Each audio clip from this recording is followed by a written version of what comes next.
Olá, meu nome é Cristiane, sou fonoaudióloga na Audipróteses e hoje estamos aqui para mais um episódio do nosso podcast Neurodialogando. Hoje com a ortodontista Daniele. Oi, Cris. Tudo bem? Tudo bem? Veio falar com nós sobre frênulo lingual. Dani, seja muito bem-vinda. Mais uma vez, muito obrigada por ter aceito o nosso convite. Obrigada, né? Eu que agradeço. Antes da gente começar, vou pedir para que você se apresente. Então. Meu nome é Daniele, sou ortodontista, formada há 20 anos, tenho mestrado na área e atualmente eu trabalho agora com a tecnologia do laser, o laser de alta e de baixa potência, na liberação das famosas linguinhas presas, né? Que as mães têm tanto pavor. Exatamente. Isso aí. Dani, então, o que é? O que é o frênulo e qual é a função dele? Na verdade, o frênulo, ele vai ser uma estrutura que ele vai ligar a língua ao assoalho da boca. Então, quando a língua e o assoalho da boca, ele é uma estrutura só. Ali na vida intrauterina, na 4ª semana de gestação, tem essa divisão da língua com o assoalho. E é nessa hora que ocorre esse errinho aí da liberação, que fica esse frênulo alterado, esse frênulo curto, né? Então, o frênulo é ele que limita a movimentação da língua na deglutição, na amamentação, na mastigação e na fala. Então, quando esse frênulo está alterado, ele vai fazer toda a alteração dessas funções também, né? Então, é nessa hora que nós vamos fazer um diagnóstico, uma avaliação correta desse paciente para estar aí indicando a liberação dessa linguinha, né? E quando que esse frênulo é considerado alterado, Dani? Na verdade, ele vai ser considerado alterado. Na amamentação, as mães reclamam muito de muita dor, que não conseguem amamentar, a pega do bebê. Às vezes, até a própria orientadora de amamentação faz esse ajuste da amamentação e mesmo assim, ele continua com essa sucção, né, atípica. E aí, é nessa hora, né, que o fono, né, é nessa hora que ele entra, que é muito importante esse diagnóstico, e encaminha pra gente estar fazendo essa liberação. O frênulo também vai alterar na arcada dentária, no desenvolvimento de face do paciente, né?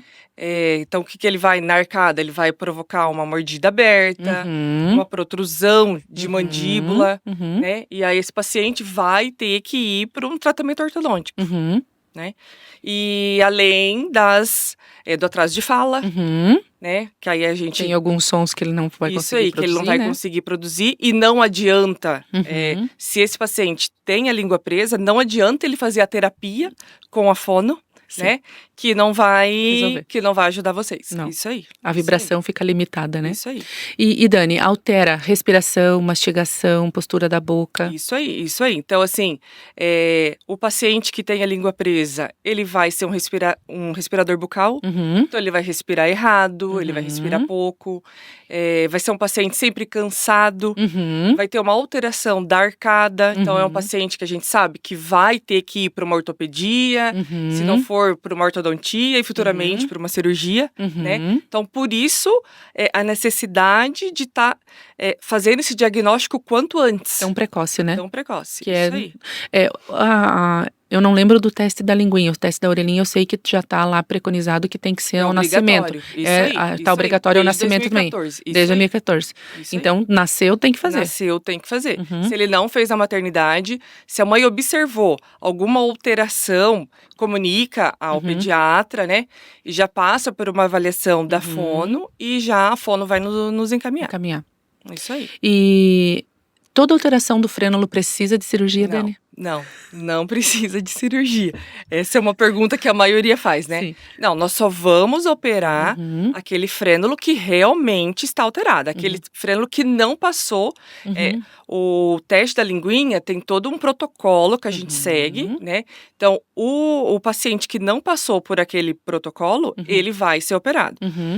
Se ele se ficamos na dúvida, nós vamos fazer um reteste dali 30 dias e até encaminhamos para a fono para também ter essa avaliação dela em conjunto. Sim. Muitas vezes a gente aguarda, mas assim, tem casos que o paciente chega que você já vê muito característico. E não precisa da fono, né? Isso aí, o quanto antes fazer já essa liberação. Sim. A fono vai ajudar nós muito depois, né? Então, assim, principalmente se é um paciente maior, ele precisa depois ir para a fono para estar reabilitando essa língua, porque ela vai ter que ter uma nova posição.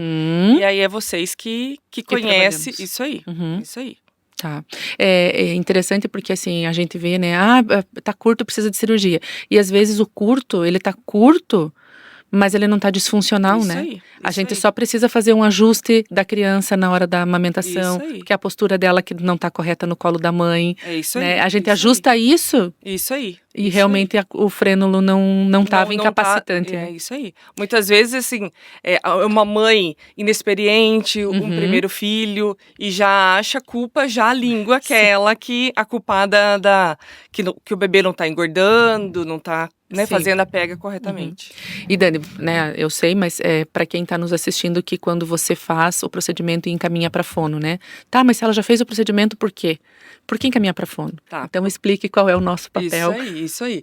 A fono, ela é de extrema importância pra gente.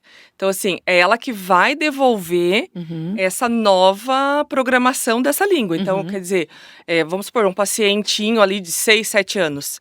Ele tem 6, 7 anos com essa língua numa posição errada.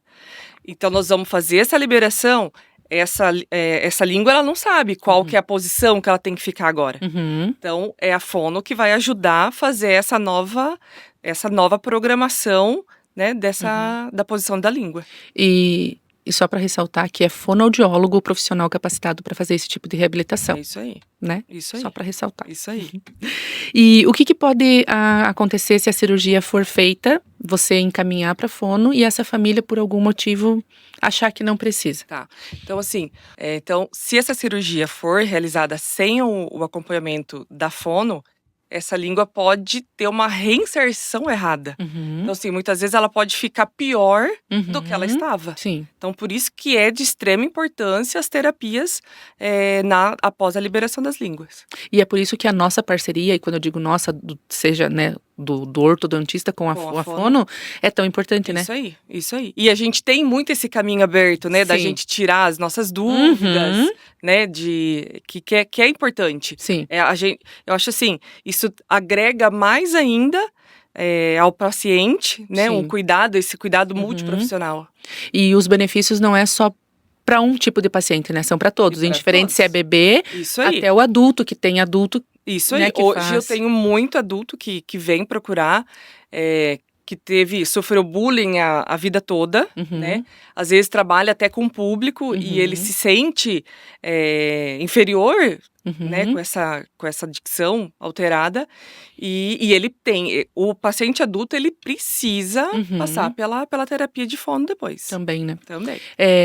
A gente já falou, né, de quanto mais cedo for identificada essa alteração do frênulo, melhor para o paciente, né? Isso aí. Para tudo, né? Porque eu já atendi criança que passou lá. Mãe, mas você não sofreu? Sofri. Eu chorava de dor, isso e aquilo, e ninguém orientou ela o que ela precisava fazer. Teve um desmame precoce. Teve um desmame precoce. Olha, eu consegui amamentar, não consegui amamentar nem 30 dias, porque eu sentia muita dor, eu chorava. Isso aí, né? Isso aí. Então, por isso a importância do diagnóstico precoce, né? Na verdade, assim, a lei, ela obriga que esse diagnóstico seja feito em maternidade. Sim. Mas não é? Mas não é feito. Não é? Muitas vezes não é feito. Isso. Nem o da orelhinha também, eu sei que não é feito. Sim. E Dani, para quem está nos assistindo, que orientação você daria para os pais? Se tem dúvida, será que o frênulo tá? Será que o frênulo não tá incomodando? Então, assim, percebeu uma mamada diferente, o bebê não tá ganhando peso, tá estalando, quer mamar toda hora. Então, qual que é o meu conselho? Procura uma fono, que é o profissional que mais entende de língua, né? Ele já vai fazer o diagnóstico e vai nos encaminhar. E o quanto antes a gente já fazer essa liberação, né? Para ficar essa dupla, mãe e bebê, né? Sim. Ser eu digo, pro ato da amamentação ser algo prazeroso. E não algo que a mãe diz, ai, nossa, daqui a pouco eu tenho que amamentar. Sim, né? Ser desesperador, né? Isso aí. E qual que é a maior dúvida que você recebe do teu consultório com relação ao freno? A maior dúvida, será que esse freno, conforme ele for crescendo, não vai alterar? De novo.